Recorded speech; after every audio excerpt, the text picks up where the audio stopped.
With whom, Mama? With the woman in the picture. She's too tightly laced. And what's the doctor saying, Papa? He's saying that unless she learns to loosen her corset, she'll go on fainting in public, and life will be a misery for everyone who knows her.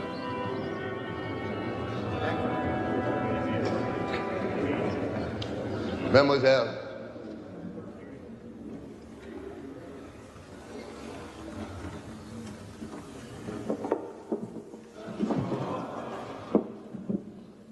No, the young lady is not, as you might think, already hypnotized. But you not see at once, gentlemen, in her physical bearing, that wax and flexibility in her face, that dullness, la belle indifférence, which links the hypnoid and neurotic states. Gentlemen, the lady is in love. 4 years ago, the object of her love parted harshly from her with words of shocking fidelity on the Faubourg Saint-Antoine. For a while, she stood rooted to the spot, and then she walked home. 10 days later, mark the interval, she found that while she could rise from her bed at home without difficulty, a strange impediment had descended on her during the night.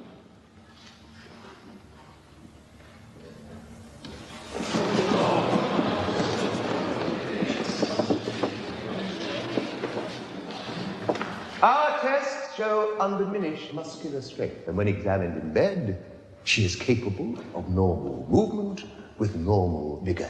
And strange to say, she can perform quite complicated leg movements.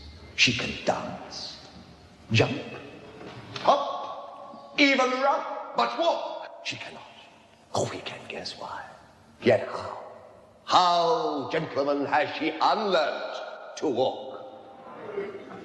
Our second patient derives his illness from a less romantic event. A minor railway accident leading several days later to a localized hysterical paralysis. Now, I say hysterical because... My sweet princess, Paris overwhelms me. I never knew what it was to feel so provincial until now. Even Charcot's lectures appear to belong to the beau monde in all their finery as much to the students of medical science. And Charcot holds them all spellbound. At once doctor, sage, and ringmaster. The great man himself has welcomed me most cordially and arranged a cubicle in the laboratory with all the pickled brain tissue a devout neurologist could wish for. But alas, brain tissue. When I look through the microscope, I might as well be back in Vienna.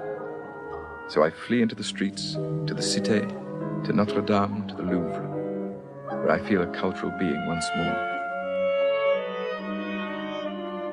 Yesterday, I walked in a daze down the alley at Versailles with its stone guardians overlooking a nature trimmed and tamed. What splendors, and what a barbarous people. The streets are filled with shouting news vendors and partisans of every revolutionary creed under the sun. The parks are crowded with lovers. Wet nurses feed their charges openly on plein air. Even in the Louvre, a French woman can scarcely stand before Grecian manhood without sniggering. I am avidly reading The Hunchback. Believe me, the French people haven't changed. And this is the place to read it. And how it makes me ache for you. When Don Claude, the priest, bound by eternal vows, conjures up pictures of Esmeralda, his beloved, one night in particular, so Hugo writes, they so cruelly inflamed his priestly virgin blood that he tore his pillows with his teeth, leapt from the bed, threw a surplice over his nightgown, and thus half-naked, wild, with fire in his eyes, he left his cell. The tragic railway collision at Clermont-Ferrand earlier this year, resulting in several fatalities. This gentleman was among the fortunate. He appeared to have escaped the crash without injury, having thrown out his right hand to save himself from being flung across the carriage. With the onset of paralysis, however, he has joined the long queue of those suing the railway company for damages for loss of health and employment. Your right hand, please.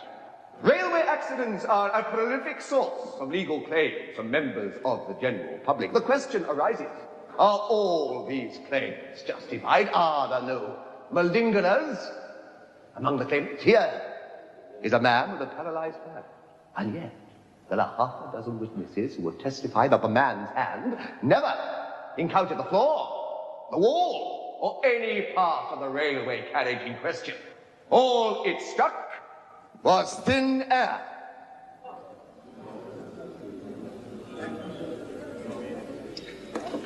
To whose agency, then, do we attribute these self-inflicted wounds? To the sudden onset of cerebral tumors, as our esteemed colleagues in Vienna maintain. Here, Professor Meinert believes himself able, I understand, to trace even mania and melancholia to the cortical circulation of the blood. Indeed, where else are we to find the source of this many-watered knife? In what name are we to save these patients from the surgeon's knife?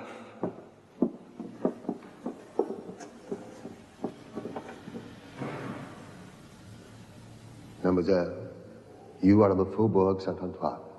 Listen carefully. The Faubourg Saint-Antoine. It is midday, hot and dusty. Your lover is walking away. You can see him. You're staring after him, standing, staring, longing with all your might for him to turn, willing for him to turn. Can you see him walking away? His pace, his step is going slower now, more reluctant. You can feel your eyes upon him. He is slowing. He has stopped. Will he turn around? He has turned. You can see his eyes, his face. He takes the first step towards you, coming towards you. Quicker now. He wants you to join him. He can see the tears in your eyes. You go towards him. Go to him. Come to him. Walk.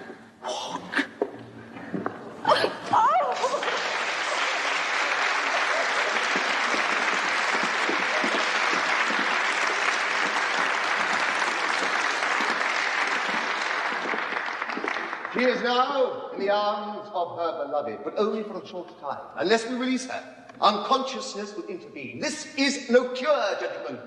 It is a passage from one abnormal state into another, even more removed from reality.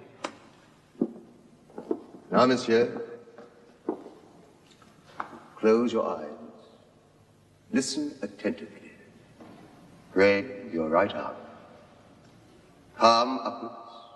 Slowly extend the fingers. I say extend the fingers. And slowly close. Slowly. And open. You can feel the sensation returning into your hand, into the fingers. Can you feel it? No, sir. I say you can. And you can close your fingers. No. Open your eyes. Fix your gaze on that lamp. Look hard. Gaze at it with all your strength. Let your arm fall to your side. Let it hang. Feel the blood return, enter the fingers, filling them with strength. Now listen to me. It is your left hand that is paralyzed. Your left hand, utterly stiff and dead. You cannot move it. You cannot feel it. Can you? Whereas, in your right hand,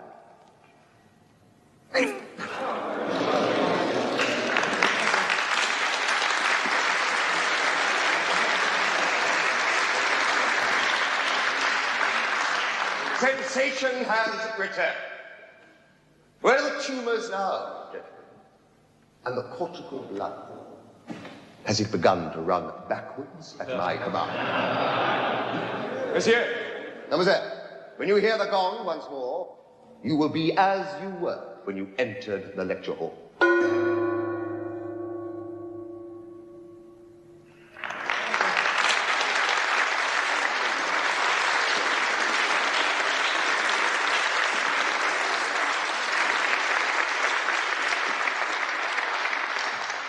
Enough for one day. Yes, these are tricks. What you saw is for you to decide. The power of the mind over the body. A short-lived power, gentlemen. You saw me suspend one illusion and replace it with another. Yet the first illusion returns intact. Why? Why? Of the many victims at Clermont, Ferrand, was it this man's fate to bear a timeless witness? And this girl, of all the rejected lovers in the world, we can only assume that a single traumatic event stirred from sleep some hereditary disposition in her psyche, which, during the ensuing days, that fateful interval, mulled over the material like a busy dramatist to make of it a passion play.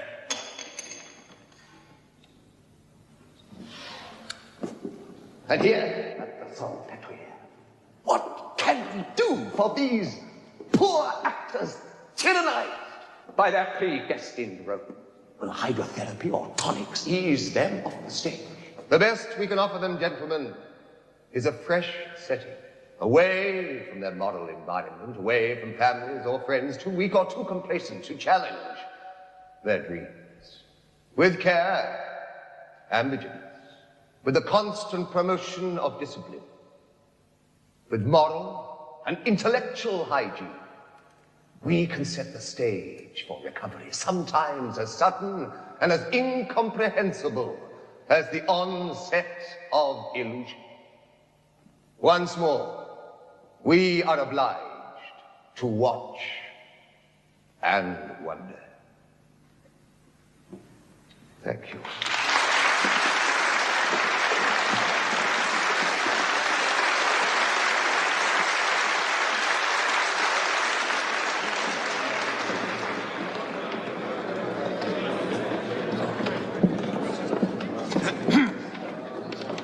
Monsieur, don't you recognize me? Lef Osipovich von Darkshevich. I spent some months at the General Hospital under your guidance. Yes, of course. Forgive me. I am a stranger here myself. Tyrannized by my role. I know no one, and the Parisians are Parisian. I know somewhere moderately friendly where one can drink, if you're not too busy. It would be an honor, Herr Gott. What amused me was the difficulty he had in hypnotizing the bricklayer. You see, I've been practicing a little hypnosis in the wards myself. Professor Minot will be shocked. Come on.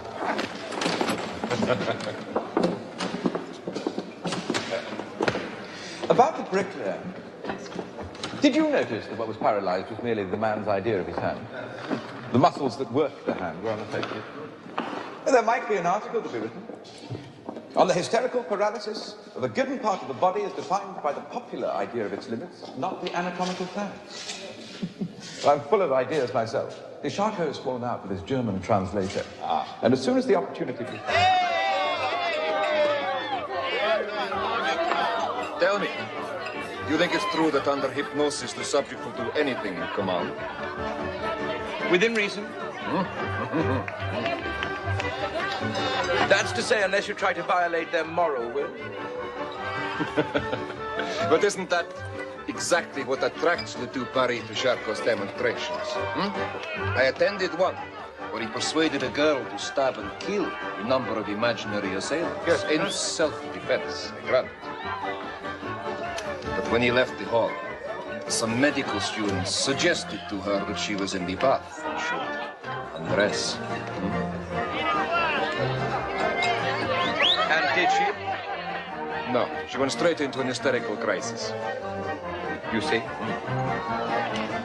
All the same, it's odd she was so quick to perceive the difference between their intention and Charcot's. Sure.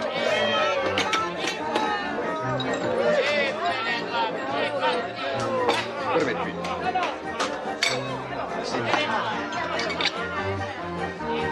No. What puzzles me is that Charcot denies the curative properties of hypnosis. I mean, surely the power of suggestion has been proved time and again. There's a vast literature on the subject. So vast that I spent all my grant on books and hardly an hour over my pickled brains in the laboratory. Indeed. The waiters here all seem to know you very well. But of course, you come here to read scientific literature. Certainly. Why else? Paris seems to have infected your mind, my friend, as it has your clothes. What is wrong with my clothes? Look at yourself. You're like a German peasant at a funeral. You can't go around Paris like that. I think I better introduce you to my tailor. And my barber. A good French haircut, what do you say? Hmm?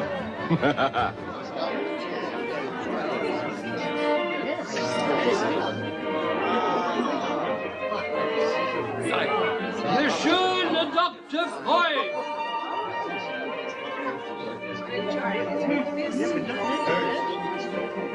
My precious darling, no letter from you today. Instead, one from Ignace, scarcely disguising the gravity of his illness. Comfort me now, and write soon. Tonight, I'm invited to one of Charcot's soirees, fortified with cocaine and a new frock coat. Paris has bankrupted me, but I shall see you all the sooner. Monsieur Freud, the Freud of cocaine. Delbert, you see, your reputation precedes you. Don't worry. I am strongly in favor of this substance. In certain circumstances.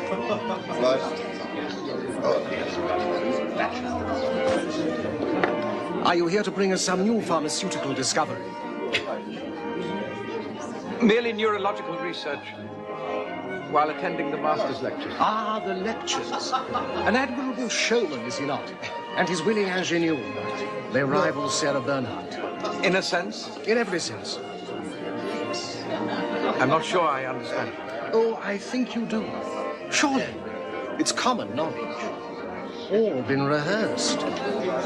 These obedient hysterics. Didn't you know? No. Don't tell me you've been taken in. It's a delightful game. Rehearsed, monsieur, by whom? Not by Charcot. I dare say not.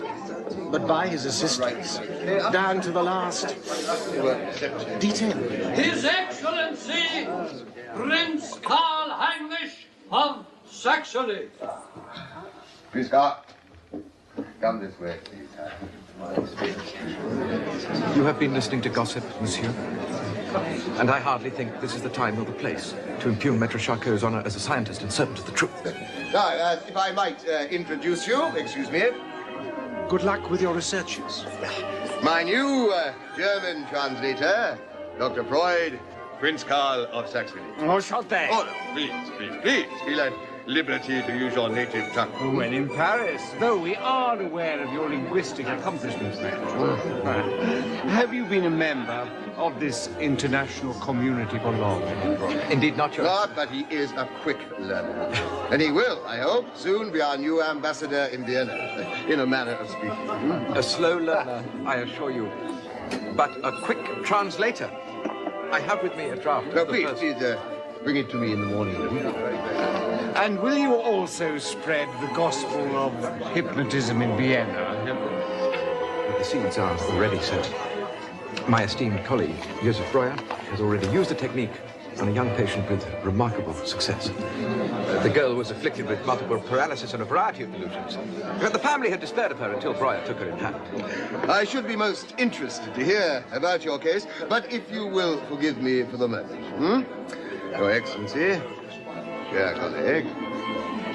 He found first by hypnosis and then by simply talking, he could free the patient from morbid compulsions. How very fascinating. Breuer calls it the cathartic method. To me, it seemed a miracle cure.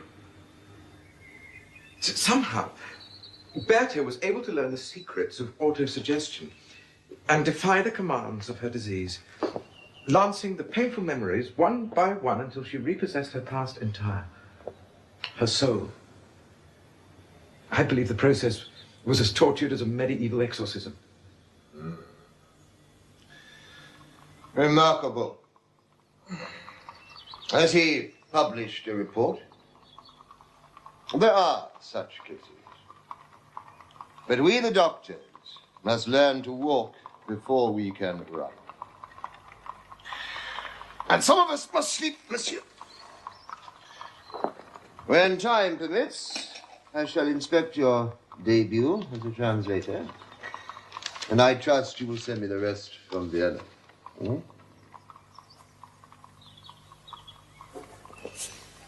We shall miss you. It is not often that I have the chance to influence one of Professor Meinert's acolytes. Maître, are you skeptical about Breuer's cathartic treatment? I am skeptical about miracles, yes. And the power of exorcism is a dangerous gift. I know a great deal about medieval torture. There are hazards, certainly. Indeed, in this case, I believe the patient fell in love with her torturer. Of course. Of course. And so did the witches. The seat of hysteria, my friend, is not in the mind, but in the genitals. I tell you, in the genitals. Without sexuality, there would be no such illness. Don't you believe me? Do you find this in many cases? In every case. You are a man of some intelligence, but I hope the capacity for self-examination. Now, no doubt you suffer intermittently from migraines, neurasthenia, fatigue, depression. You appear unmarried. Tell me then, to what do you yourself attribute these modest neuroses? Since Ignaz's death, she won't leave the house. She sits reading. She must burn his letters. Berman, tell her. It's important to clear her mind of it.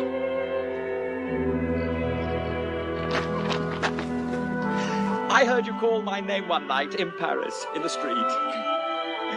It was as if I caught a fever. I couldn't think of anything but you. Sometimes I imagined I was Danton, rescuing you in a runaway coach.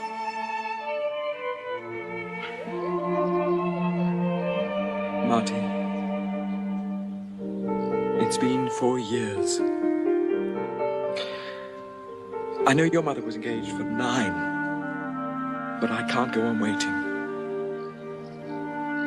I've come to ask you to forgo the ceremony. Rings, presents. To ask me? Or to hypnotize me? Come now, I'm serious. Sigmund, I must talk to you about our plans. Our financial situation has altered. I know. Eli's lost your diary. Lost it? Playing the market, speculating. He hasn't lost any of it. I told you he's invested it. It's safe. Then why does he avoid the subject every time I bring it up? It's not for you to ask him where the money is. No wonder your mother's so quiet. My dowry is secure, believe me, what there is of it. As for Mama, we discussed everything at Christmas time. Her objections now are purely practical. Yes, but doesn't she understand what Paris has done for me? For my standing in the profession?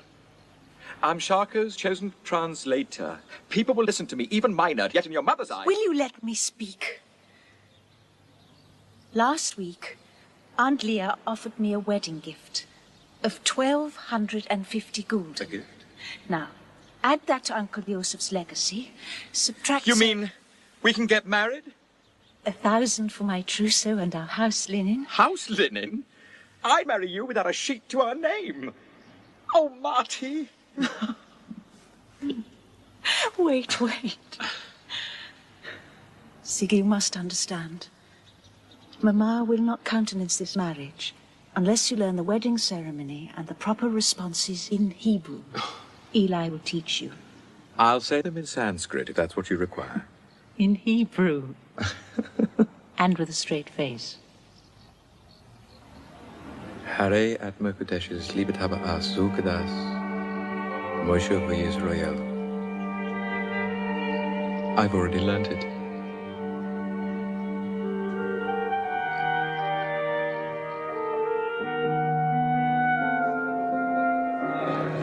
Sigmund. Oh, Dr. Wilhelm Fliess, a colleague from Berlin. Dr. Freud, our principal speaker today. Well, you haven't come specially from Berlin here, please? Why not? I am also a former student of Maitre Charcot. His work is of the greatest interest to us in Germany. Excuse me, gentlemen. Oh, Professor Kroback, you know. Well, we passed in the corridors.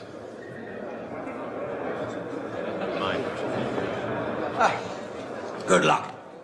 Thank you, sir. And congratulations on your marriage. My God, is he drunk? Good luck. Rumor has it, Siggy, you were planning to walk to Hamburg for the wedding. Well, I borrowed the train fare from my wife's sister. You should have come to me. And be further in your debt. Now, this way you're free to approve or condemn my lecture as you please.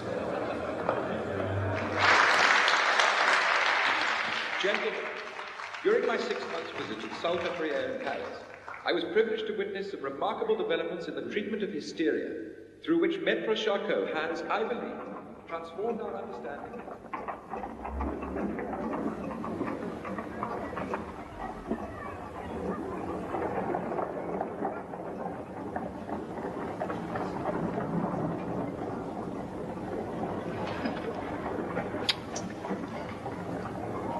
He went to Paris, a neurologist, and he has returned a crank. Meinert's words, apparently. But you expected it. You knew. What did Breuer say? Smiled. Like a fond parent at a delinquent child. Then he took me aside and asked me what I was charging for consultations. What did he mean by that? Nothing insulting.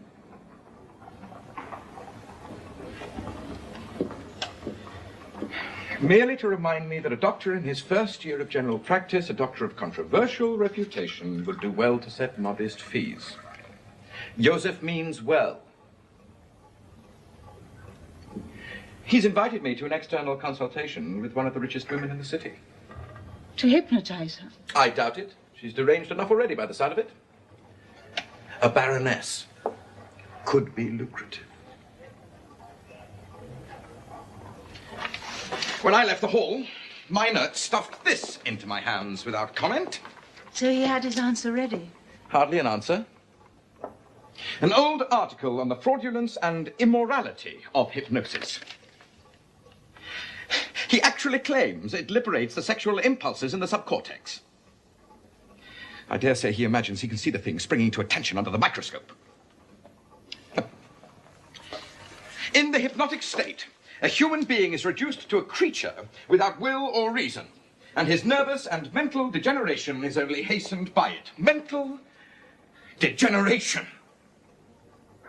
Most hypnotic cures, in inverted commas, are the result either of lies or self-delusion on the part of doctors and patients whose depraved activities are achieving the proportions of a psychical epidemic among the gullible and the corrupt, a narrow-minded, drunken bigot.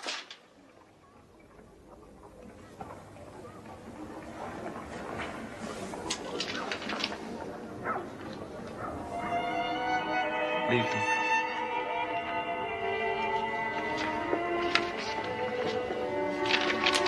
Let the girl do it.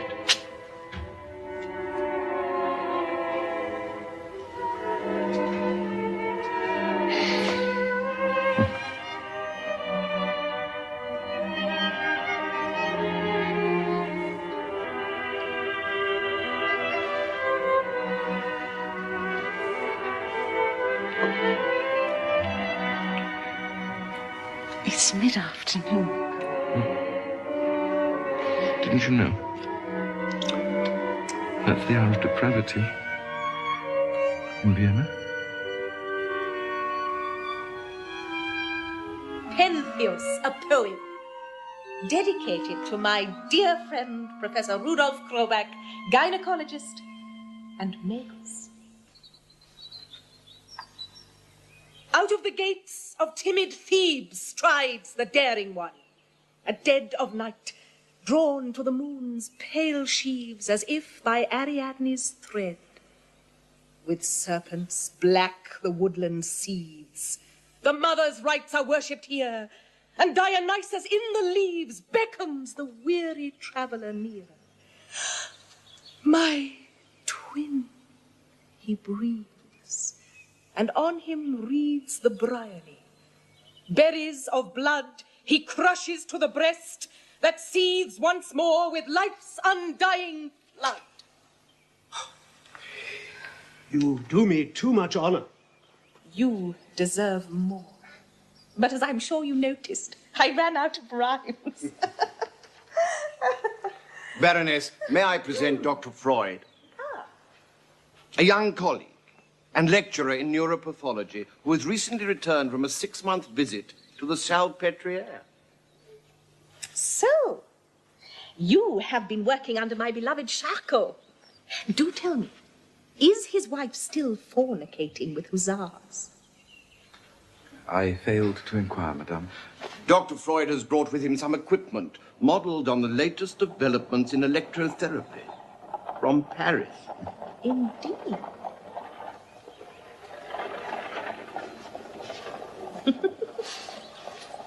Charmant. And how is the arm today? The arm is clay, unfeeling. But the pain here in my cheeks has gone.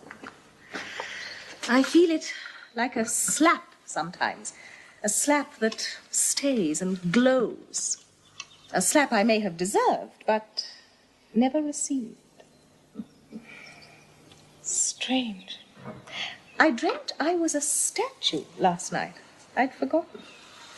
A statue of the Madonna. A plaster statue by the roadside. If you'll permit me, Baroness. And the Emperor rode by. He had my father's face. He raised his hat and I heard him say, "Hail, Diana the Huntress!" Oh, it made me laugh to think of it when I woke up. And yet, there was something in his tone. He had my father's voice, deliberate, mocking, as if there was some meaning in the way he said it. Diana.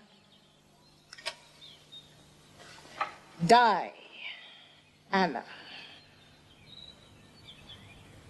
My name is Anna. You may begin.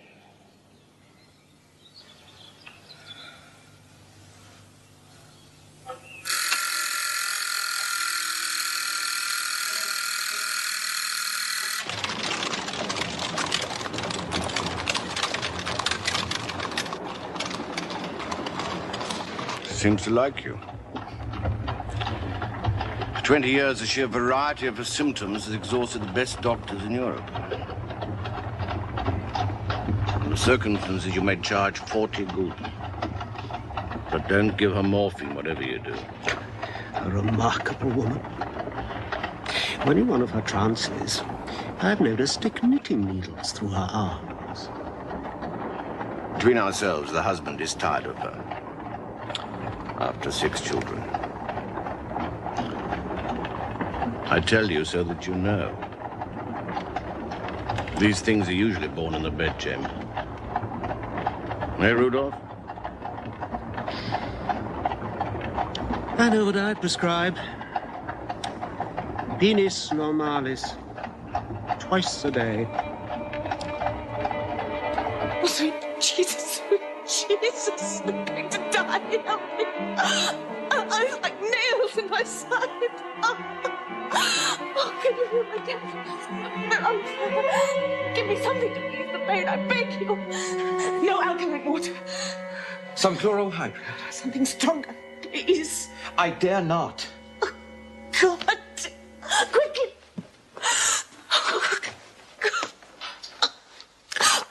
Oh.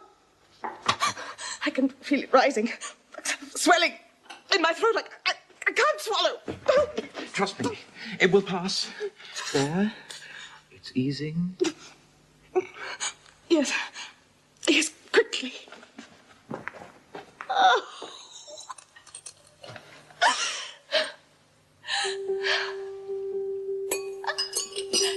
Look. In the trees. It's 2 men hanging. The 2 of you. Can't you see? in the trees. It's you and Brian.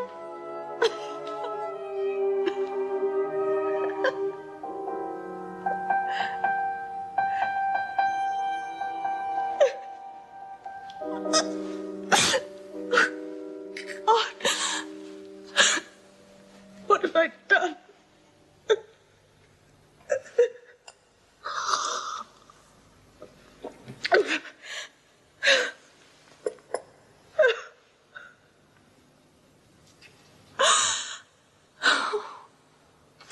Just now, do you know what I thought? You, with your soothing voice, like Breuer. You're a match, you see? Like pendants, a pair of you. Pendants. Hanging.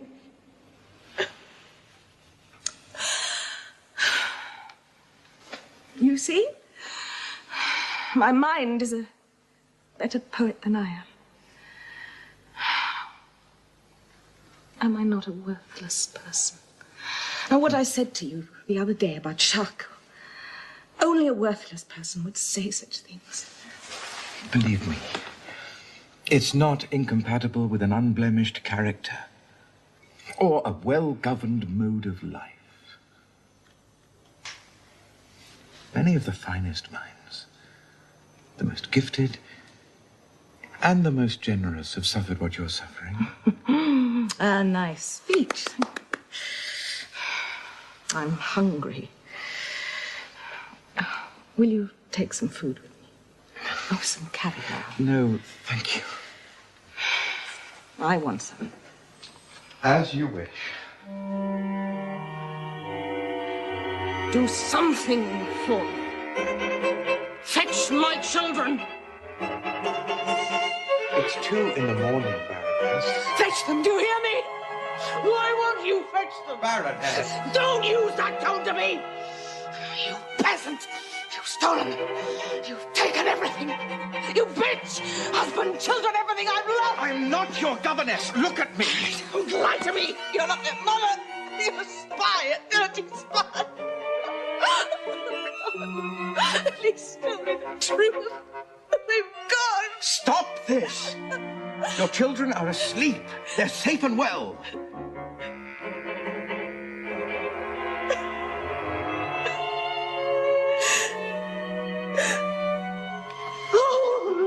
Oh, dear.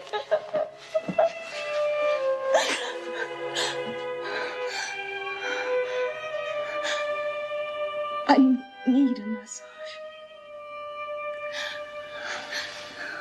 Oh, please. A genital massage. I need something tonight. Breuer gives me morphine. No.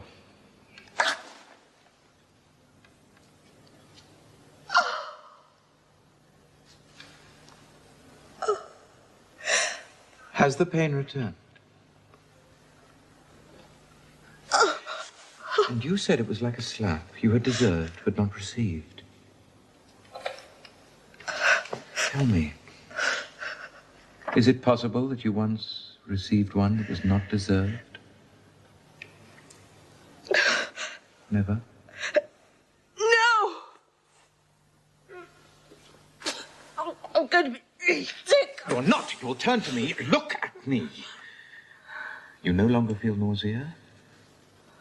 It's passing. The pain, too, is passing. The pain of the slap. Close your eyes and listen to me. The pain is easing, draining from your face.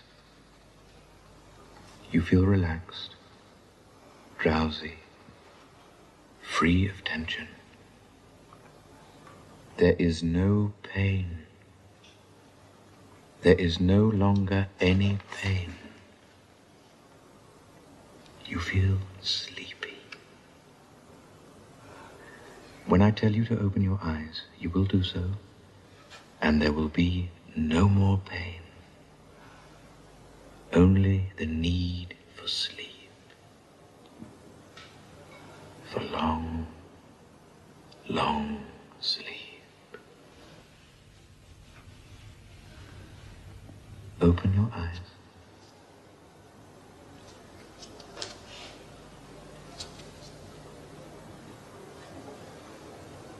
Is it better? Yes.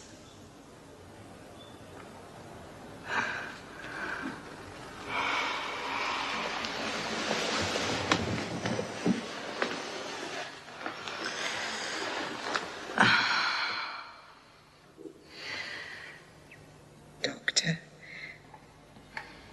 do you play chess? You wanted to see me, Herr Professor? You're working at Kazowitz's clinic? Yes. Anatomical work? Yes. On sensory aphasia at present. I understand through Kazovitz that you've nowhere to perform dissections, now that you've left the hospital. I am placing my laboratory at your disposal.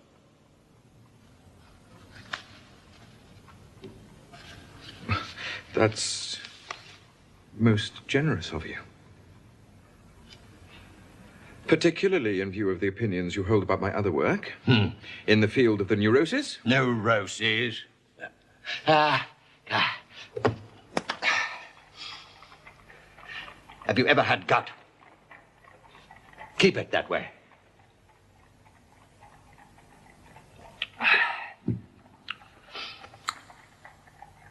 You're treating the Baroness von Lieben, are you? Beneath that prim exterior of yours, my friend, lurks an unmitigated rascal. Has he seduced you yet? Well? Herr Professor, I shall tell my assistants to prepare a place for you in the laboratory. As from tomorrow. Why? Why are you helping me? I'm giving you a chance to remain a scientist. Besides, I like rascals. They get things done.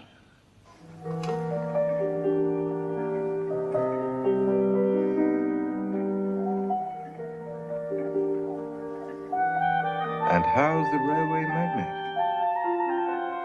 A glorified clerk, I assure you. But I understand you've procured the power of free pass to travel anywhere in Europe.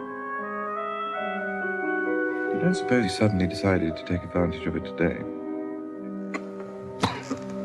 He's simply gone for a walk around the ring. Mama. One of these days you'll find me in your surgery. You'll have to wait in line. Won't she? Some days. Others, I feel like the lion in the story. 12 o'clock and still no blacks. That'll be your father. I don't suppose he has the faintest idea what time it is. I'll warn him. To the table, children.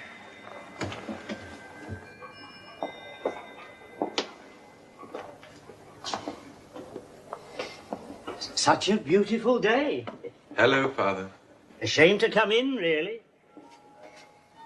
I heard your name mentioned at the Café Landmann. Oh? Favorably. What else? You were seen outside a great house on the Ringstrasse, descending from a coach and pair. Rented. The coach and pair. Borrowed finery. Your Uncle Joseph used to own a coach. Papa, lunch is being served. And Mother's coughing badly again. She must go to a spa. Until they took him away. Your uncle. For forging banknotes.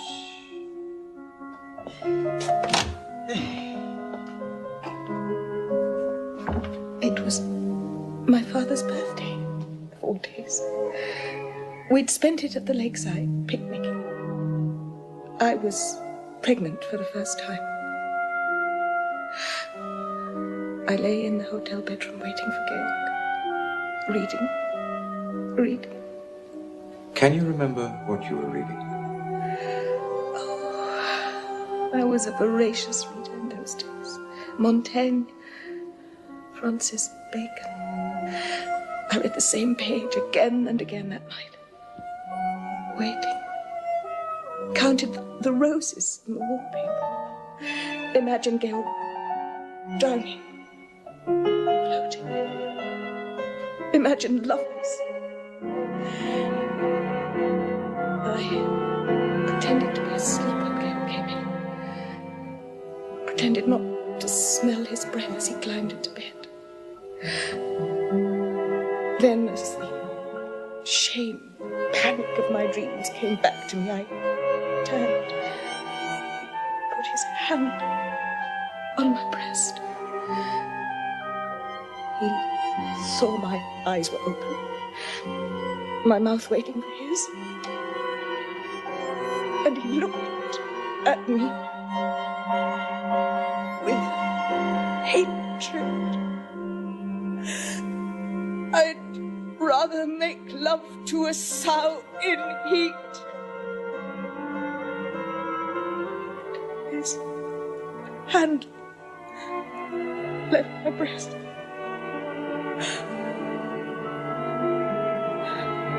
And though he never touched me, I felt him spin my head round on the pillow, burning. Felt it like a blow. I couldn't cry. I couldn't move. Listen to me. You are no longer at Aussee, at the hotel. No longer in trance. You're back in your own house on the Ringstrasse on a fine May afternoon.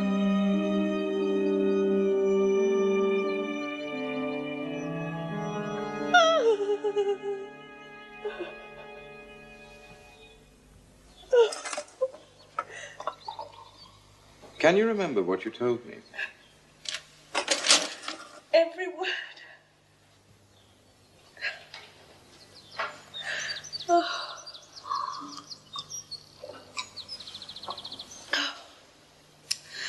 Strange, isn't it, that I couldn't remember it till now. It seemed so clear in my mind. What is the date today? 24th?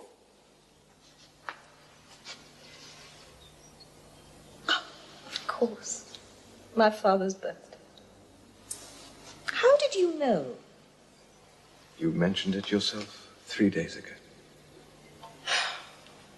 He would have been 80. It was his 61st birthday that day at Aussee. Why do they hide from me these memories? As if my life had been chopped into pieces. Why? I can remember once, when I was 15, propped up in bed, some childhood illness, and my grandmother was sitting beside me, reading to me, while I entertained improper thoughts. And she shot me a look as if she knew. And at once I felt such a pain here, as if she'd pierced my brain. It's as though I have the power to convert ideas into flesh. The slap that never came except in words. The nails that I feel sometimes inside. The ball that rises in my throat when I have to swallow something unpalatable to my mind. And even...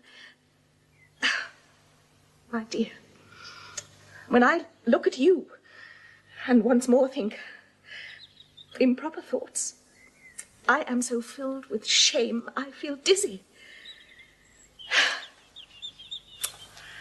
I've told you more things in these last few months, more things than I care to remember. Sometimes in the night I wake and blush to think of what I've said to you the night before.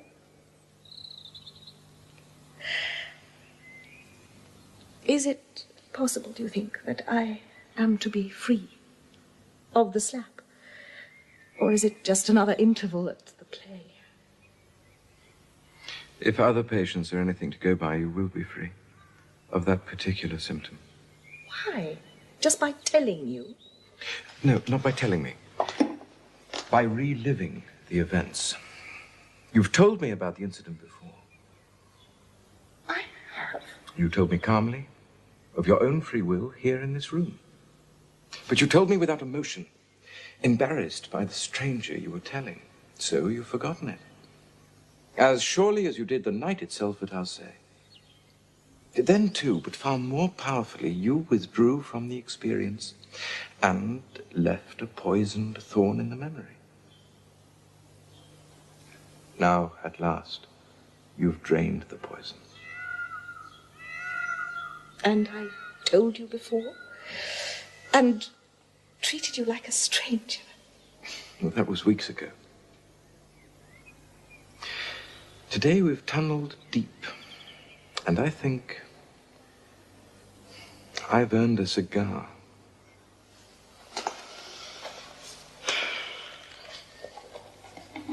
Dear friend, you have been cunning with me in more than one respect. You know what I'm talking about. You rejected my love for you. I thought at first it was because I was old and worthless to you. And now I realize you were making me work all the harder to satisfy you with my memories. But you know, too, that in my mind you are still my lover. I doubt if that's what Breuer means by the cathartic method.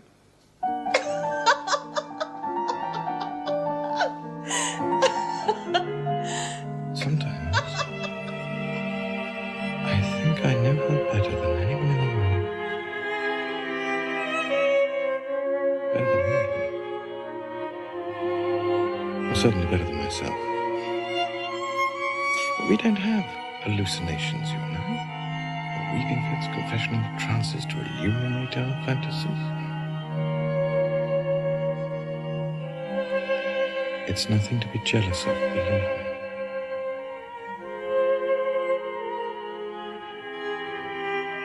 In some ways, I've learned more from her than Breuer or Charcot. She understands the mind. Its jumps, its lurid puns, and how the body mimics them, drawing attention to some hidden incident.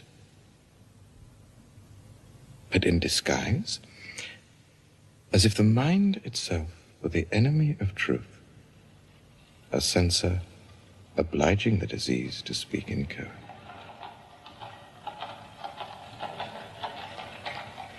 Her own description. Sometimes she gives me these ideas fully formed. And what have you given her? A friend.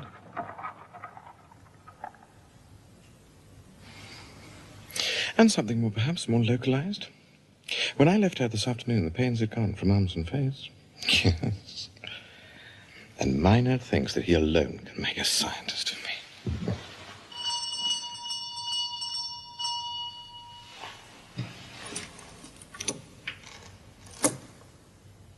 Someone at the door. Marty.